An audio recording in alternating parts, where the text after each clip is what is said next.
Hello everyone. In this video we are going to learn about the Pitt's India act of 1784। इस video में हम लोग 1784 का जो पिट्स इंडिया अधिनियम है उसके बारे में हम लोग सीखेंगे। सबसे पहली बात, इस नियम को इसलिए पारित किया गया कि जो रेगुलेटिंग एक्ट ऑफ 1773 था, जो 1773 का नियामक अधिनियम था, उसमें कुछ त्रुटियां रह गई थी, डिफेक्ट था उसमें। इसीलिए उस डिफेक्ट को रेक्टिफाई करने के लिए, फिर से मतलब शुद्ध करने के लिए, उसको मतलब त्रुटियां को हटाने के लिए इस अधिनियम को पारित किया गया था। किस अधिनियम को? तो पिट्स इंडिया एक्ट ऑफ 1784 को पारित किया गया। अब इसके बारे में हम बात करें यदि, तो इसका नामकरण कैसे हुआ? तो उस समय विलियम पिट करके एक व्यक्ति थे। जो विलियम पिट कौन थे? तो विलियम पिट प्राइम मिनिस्टर थे इंग्लैंड के। ये इंग्लैंड के क्या थे? प्राइम मिनिस्टर थे। और इन्होंने ही इस 1784 के अधिनियम को पारित किया था पार्लियामेंट में। इसीलिए ये इस नियम का नाम पड़ गया पिट्स इंडिया एक्ट ऑफ 1784। तो इस बात को आपको याद रखना है कि विलियम पिट के द्वारा ये इस अधिनियम को लाया गया था। विलियम पिट कौन थे? तो विलियम पिट प्राइम मिनिस्टर थे। कहाँ के? तो इंग्लैंड के उस समय। ओके, इतना बात हो गया।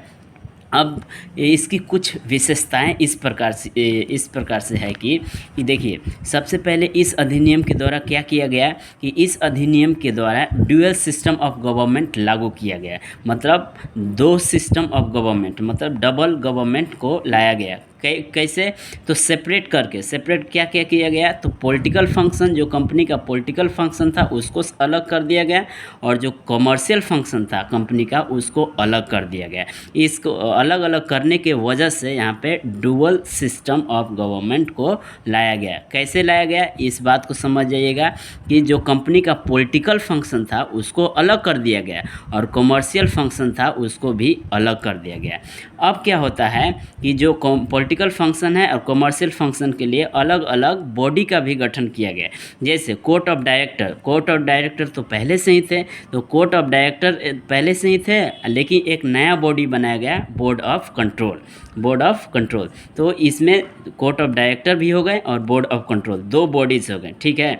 लेकिन ये जो बोर्ड ऑफ कंट्रोल है, ये नया बॉडी बनाया गया, एक न्यू बॉडी बनाया गया। और बोर्ड ऑफ कंट्रोल में क्या किया गया कि बोर्ड ऑफ कंट्रोल में यहाँ पे 6 मेंबर्स थे। टोटल कितने मेंबर्स थे?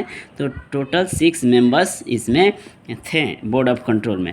अब बोर्ड ऑफ कंट्रोल जब बनाया गया तो बोर्ड ऑफ कंट्रोल किसके द्वारा रिप्रेजेंट किया जाता था? तो board of control direct crown के द्वारा, जो ब्रिटिश क्राउन थे, जो ब्रिटिश पार्लियामेंट में जो क्राउन था उसके द्वारा डायरेक्ट रिप्रेजेंट किया जाता था। जबकि जो कोर्ट ऑफ डायरेक्टर्स है, किसके द्वारा रिप्रेजेंट किया जाता था? ये किया जाता था ईस्ट इंडिया कंपनी के मेंबर के द्वारा इसको रिप्रेजेंट किया जाता था। इतना क्लियर हुआ? देखिए, कोर्ट ऑफ डायरेक्टर किसके द्वारा रिप्रेजेंट होता था? तो ईस्ट इंडिया कंपनी के मेंबर। बोर्ड ऑफ कंट्रोल एक नया बॉडी बनाया गया 1784 के अधिनियम के तहत, और एक किसके द्वारा कंट्रोल किया जाता था, मतलब रिप्रेजेंट किया जाता था? जो एक क्राउन के द्वारा डायरेक्ट रिप्रेजेंट किया जाता था। इसमें कितने मेंबर्स थे? तो 6 मेंबर्स इसमें थे। अब बात करते हैं जो कोर्ट ऑफ डायरेक्टर हैं, जो कोर्ट ऑफ डायरेक्टर थे, वो कोर्ट ऑफ डायरेक्टर किसके लिए? तो ये क्या काम? कंपनी का जितना भी कॉमर्शियल फंक्शन था, ठीक है, कंपनी का जितना भी कॉमर्शियल फंक्शन था, इसको सुपरवाइज करने का काम किसको दिया गया? कोर्ट ऑफ डायरेक्टर को जितना भी कॉमर्शियल फंक्शन था। और लेकिन जितना भी पॉलिटिकल फंक्शन था, ठीक है, जितना भी पॉलिटिकल फंक्शन था, इसको कौन कंट्रोल और सुपरवाइज करता था? तो बोर्ड ऑफ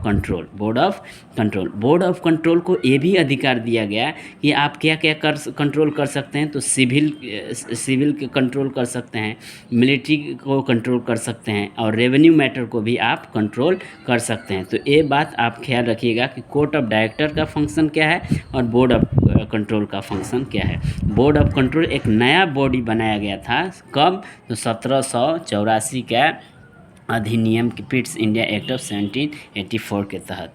ओके, और एक और महत्वपूर्ण फीचर यहाँ पे जो विशेषता है 1784 का अधिनियम का, कि ये है कि कंपनी का टेरिटरी, जो कंपनी का क्षेत्र था, जो ब्रिटिश ईस्ट इंडिया कंपनी जो अपना क्षेत्र जहाँ जहाँ बनाया था, उस क्षेत्र को, उस एरिया को, ठीक है, कंपनी टेरिटरी को पहली बार क्या कहा गया? ब्रिटिश पोजेसन कहा गया। पहली बार ब्रिटिश पोजेसन कहा गया किसको? तो कंपनी का जितना भी टेरिटरी था इंडिया में, उस टेरिटरी को ब्रिटिश पोजेसन कहा गया। किस अधिनियम के तहत? तो 1784 के अधिनियम के तहत for the first time the company territories where called the British possession in India. तो ये बहुत महत्वपूर्ण, इतना ही है ये इसका फीचर्स, और इसी में से बहुत सारे सवाल हमारे बन जाते हैं। ओके, तो यदि आप इस 1784 के पिट्स इंडिया एक्ट को बहुत अच्छी तरह से समझ गए हैं, तो इससे रिलेटेड कुछ क्वेश्चंस हैं जिसे आप वीडियो को पुश करके आप आंसर दे सकते हैं या कमेंट में आप इसको लिख सकते हैं। आइए हम उस क्वेश्चन की ओर चलते हैं।